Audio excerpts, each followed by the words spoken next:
sangre en forma retrógrada, es decir, que le va a dar un direccionamiento a esta sangre unidireccional. ¿Sí? Recuerden que la sangre no puede volver en contra de todo ese aparato que está circulando. Y esto lo permite y lo ayuda a las válvulas. Tenemos dos válvulas muy importantes que están ubicadas propiamente en la estructura que comunica aurícula y ventrículo. Del lado derecho van a tener la válvula tricúspide. Es fácil acordarse porque yo siempre formo el número 32 y se acuerdan. Válvula tricúspide, tri de 3, ¿sí? Tiene 3 válvulas. Mientras que del lado izquierdo, entre la aurícula izquierda y el ventrículo izquierdo, se ubica la válvula mitral o bicúspide, como la pueden llamar. ¿Ok? Entonces ahí ya tienen dos tipos de válvulas que se comunican aurícula y ventrículo. Luego tienen la válvula sigmoidea pulmonar, que está en la base de la arteria pulmonar, y luego tienen la válvula sigmoidea aórtica, que es la que está en la base, ¿sí? de la arteria aórtica. Entonces, estas válvulas son las que construyen a un funcionamiento correcto de la circulación de la sangre. Bien. También habíamos visto que habían dos tipos de circulación, mayor o sistémica, menor o pulmonar, eso ya lo habíamos visto, simplemente es a modo de mencionárselo, y vamos concretamente a la definición de presión arterial. Concepto que les cuesta mucho definir y lo confunden siempre con pulso. Recuerden, ya llamemos presión arterial o tensión arterial, estamos hablando de lo mismo. Si bien son conceptos que son muy similares, tienen una pequeña diferencia. Pero para poder aproximarnos a definir la presión arterial, vamos a tener que tener en cuenta dos conceptos que no pueden faltar en la definición. Por un lado es la presión y por otro lado es la tensión. Como ustedes bien saben, la contracción del ventrículo izquierdo hace que esta sangre, ¿sí?, salga eyectada con determinada fuerza, con determinada presión a través de la aorta y de allí se distribuye a todo el organismo, tratando de mantener siempre la misma irrigación a todos los órganos y sistemas. Por lo tanto, yo acá tengo presente que la fuerza es la presión, es decir, la presión está relacionada con la fuerza que va a ejercer esta sangre sobre las paredes de la arteria. En este caso, cuando sale eyectada por la contracción del ventrículo izquierdo, quien resiste, ¿sí?, quien va a resistir esa fuerza, van a ser las paredes de la arteria aorta, que dicho de paso, los llevo a recordar que está formada por 3 capas, y la capa íntima es la que tiene fricción con el tejido sanguíneo. Bien. Por otro lado, también tenemos el concepto de tensión, es decir, este vaso, la arteria, opone resistencia al paso, al movimiento ondular de la sangre que va con determinada presión y que también va con determinado volumen. Entonces, esta arteria va a ofrecer una cierta resistencia a través de la tensión de sus paredes. Entonces podemos definir que la presión arterial es la fuerza que ejerce la sangre sobre las paredes de las arterias y la resistencia de estas paredes, ¿sí?, que ofrecen cuando se contrae el ventrículo izquierdo. Yo siempre lo llevo a pensar, ¿sí?, que este líquido, que es la sangre, circula por un vaso, circula como por un caño, ¿sí?, pero un caño que es flexible en su composición, es decir, que acompaña el movimiento ondular de la sangre. Por eso piensen que es posible medir dos valores, máximo y mínimo, o diastólico y sistólico, porque esta onda de cola, esta onda, como viaja la sangre, ese movimiento ondular, a mí me permite obtener un valor máximo, que es cuando se contrae el ventrículo izquierdo, y un valor mínimo, que es cuando la onda de sangre está mucho más relajada, ¿sí?, y también proviene del relajamiento del ventrículo. Bien. Entonces, acá en la diapositiva ya les aparece en detalle que la presión sistólica es la presión de la sangre que va a resultar por la contracción justamente del ventrículo. Por lo tanto, yo acá hago referencia a que es la presión más alta de esta onda sanguínea. Por lo tanto, yo allí sí voy a poder obtener la presión sistólica. Mientras que la presión diastólica está relacionada más con el reposo del ventrículo, por lo tanto va a ser la presión mínima o la presión menor en el momento que esos ventrículos están relajados. ¿Sí? Piensen que el ventrículo tiene un movimiento de contracción y relajación. Contracción, impulso sangre, y la relajación, el llenado de esa cavidad que es el ventrículo. Por eso no pueden confundirse cuando tengan que definir presión arterial con pulso, ¿sí? Porque si bien el pulso es una onda pulsátil, ustedes la perciben, pero no pueden medir valores máximos y mínimos. ¿Mm? Bien, recuerden también que desde que nace la aorta en el ventrículo izquierdo, ¿sí? desde el movimiento de donde nace, desde su origen, va a recorrer todo el cuerpo, entonces van a tener arterias que son más distales desde su nacimiento, que las llamamos arterias periféricas. Nosotros, donde valoramos pulso y donde valoramos tensión arterial, es en las arterias periféricas. Siempre en las arterias. No podemos medir una presión en las venas. Si bien la presión en las venas existe, en todos los vasos existe presión, si no sería imposible que llegue el flujo sanguíneo, siempre tiene que haber una presión, pero recuerden que la presión venosa, la presión que está presente en las venas, es mucho menor que la presión arterial. Yo les comentaba que en la práctica, cuando ustedes ya trabajen, van a ver que sí se puede medir la PVC, que es la presión venosa central. Ese es un procedimiento médico. Nosotros colaboramos con esta técnica, pero nosotros lo que nos importa valorar es la presión arterial, que es la presión, si ustedes se dan cuenta, la más fidedigna, ¿sí? Que es la que refleja el estado cardiovascular del aparato circulatorio. Va a ser la presión arterial, la que se mide en una arteria. Bien, teniendo presente estos comentarios, ¿sí?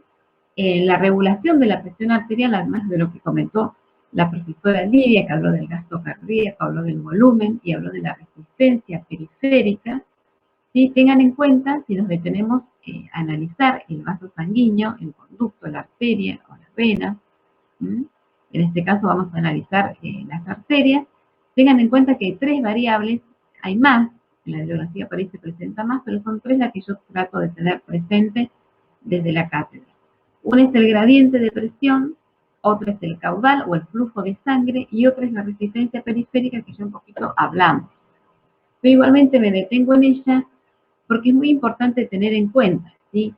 Que para la resistencia digamos, del vaso, cuando se opone al paso de la sangre, tengan en cuenta que el largo del vaso, ¿sí? A mayor longitud del vaso sanguíneo va a haber mayor resistencia. Piensen que ese flujo sanguíneo tiene una cantidad mayor de recorrido y esa onda sanguínea de presión es la que se tiene que mantener a lo largo de una mayor cantidad de resistencia, porque mayor es el largo del vaso, mayor recorrido. Otra es el radio de la luz del vaso. El radio les suena a matemáticas, ¿sí? ¿Se acuerdan del radio, de diámetro, de abertura? ¿Sí? El radio comprende la luz del vaso. Yo en su momento les había comentado que en las personas con colesterol alto, ¿sí?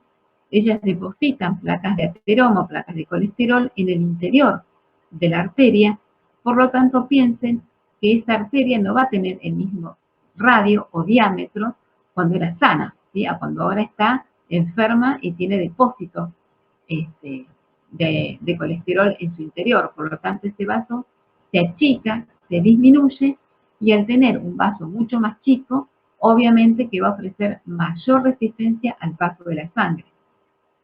Piensen siempre que la sangre, como ustedes saben, está en movimiento, tiene una circulación de líquido abierto, entonces piensen que tiene que fluir a través de esos vasos. Y en este recorrido veo como ustedes ya están viendo que se encuentra con varias resistencias periféricas. Y aún más si la persona, en este caso, como yo les nombraba, tiene algún tipo de enfermedad. Bien, otra cosa es la viscosidad de la sangre. La viscosidad yo siempre lo relaciono con que la sangre esté espesa o más liviana, por decirlo así de una forma mucho más burda, como para poder comprenderlo. La viscosidad de la sangre, si ustedes recuerdan, el tejido sanguíneo estaba compuesto por plasma y por elementos formes, ¿recuerdan? Bien, ¿qué pasa si se altera esta composición? Es decir, si hay más predominio de un componente sobre otro. Eso va a cambiar la viscosidad de la sangre. Un caso, un ejemplo es, por ejemplo, una persona con deshidratación. La deshidratación se sabe que pierde el líquido, por lo tanto va a perder el líquido circundante Y también, por supuesto, se ve alterado el líquido que compone la sangre. Entonces, van a tener, si tengo menos agua, voy a tener mayor concentración de todos esos elementos formes. Es como que yo saco el agua y lo que me queda más concentrado son glóbulos rojos, glóbulos blancos.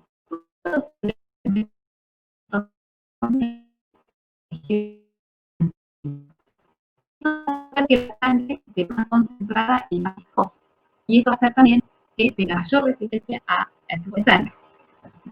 Piensen que todos estos conceptos que estamos dando del lado del vaso, el radio, todo está relacionado con los mecanismos de regulación de la presión arterial que nos hablando más concretamente de lo que pasa en la arteria, a la resistencia que ofrece la arteria y qué es lo que puede pasar.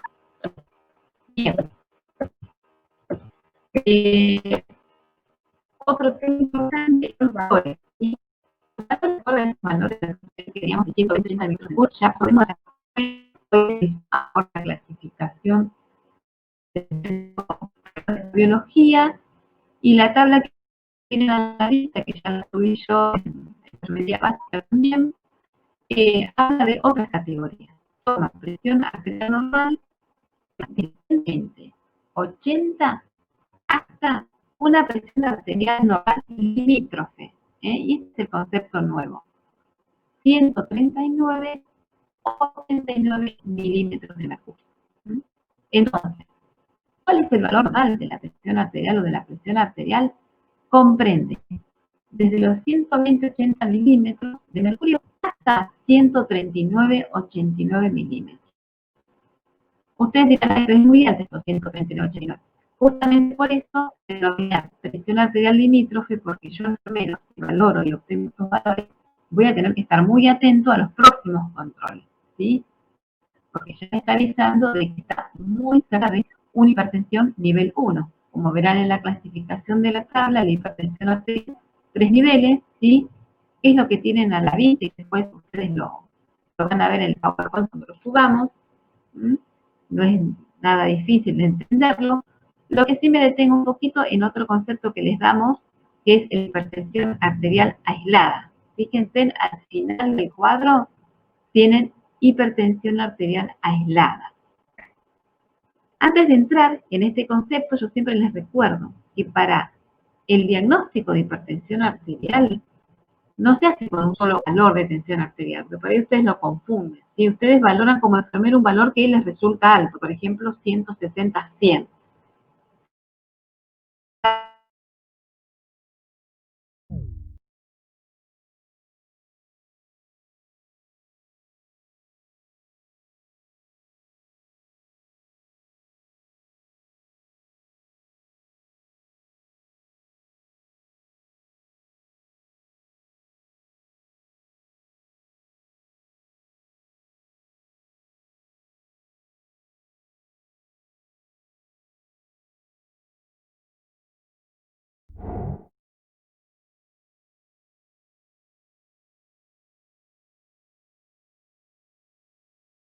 Es detenerse en el valor máximo o sistólico. Si este valor máximo o sistólico es igual a 140 o mayor a 140 y tengo una diastólica de 90 o menor a 90, ¿sí? Siempre piensen que acá la hipertensión arterial aislada me la va a dar la sistólica, con un valor, como yo les digo, igual o mayor a 140 milímetros de mercurio, por supuesto. Bien, tengan en cuenta entonces esta tabla la tratan de incorporar porque siempre es la pregunta de examen, ¿sí? Los valores normales. Entonces ahora les tiene que quedar en claro que el valor normal es de 120-80 a 139-89. Bien, esta tablita que presentamos es para personas mayores de 16 años, ¿sí? Para personas que no tienen tratamiento farmacológico. Y vamos a definir ahora, cosa que ya les quede ya en el PowerPoint, lo que ya les había comentado, el valor normal, y me detengo en la hipotensión arterial. La hipotensión, recuerden que siempre son los valores que están por debajo de aquellos rangos considerados normales. En este caso, ¿cuál sería? El valor inferior mínimo, ¿sí? Recuerden que el valor mínimo que podemos tener de tensión arterial a 120/80. Entonces la hipotensión va a estar por debajo de 120/80 milímetros de mercurio.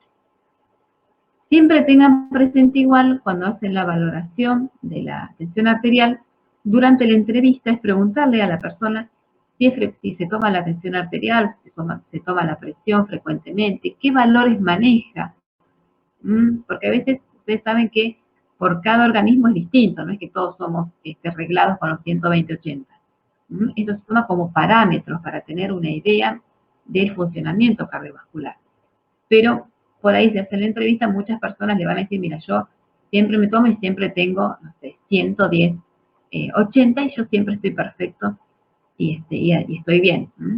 Por eso siempre tengan presente la entrevista, tengan presente el momento del día, ¿sí? En el que van a valorar la presión arterial, que esto ya lo habíamos hablado, ¿sí? Recuerden que las primeras horas del día está el metabolismo más basal, por lo tanto, todas las constantes vitales, ¿sí? Están trabajando, como yo le digo, el modo on, el modo, digamos, basal. Van a obtener valores mínimos y distintos al resto de los días.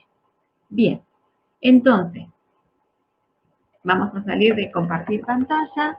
Acá ya lo que vimos es definición, repasamos la definición de presión arterial, vimos sus valores, ¿sí? La profesora Lidia ya dio los mecanismos de la regulación arterial.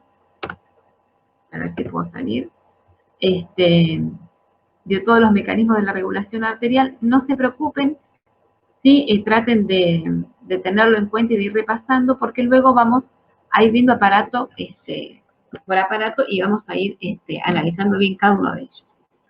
Bueno, de mi parte ya cerré con el tema. No sé, Lidia, si querés agregar algo más. No, les había dicho antes que vos te conectaras el tema del trabajo práctico, que la semana que viene vamos a hacerles la devolución para que ellos Perfecto. hagan una autocorrección. Perfecto, porque la idea de los trabajos prácticos es que ustedes, la idea es el aprendizaje, digamos. A nosotros no nos sirve la nota, a ustedes obviamente que sí, porque es una devolución, pero debido al plan de contingencia que desde la carrera estamos implementando, nosotros sí llevamos un control de todos aquellos que han presentado el trabajo práctico y han dado cumplimiento.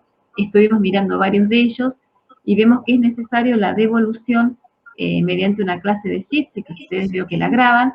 Entonces pueden, digamos, cada uno autocorregir su propio trabajo, como para que también sea más rico el aprendizaje.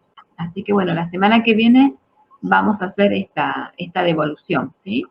Bueno, los despido, será hasta la próxima clase. Bueno. Nos vemos, profesora Lidia, chicos, hasta la clase que viene. El jueves. Salud. Hasta luego. Hasta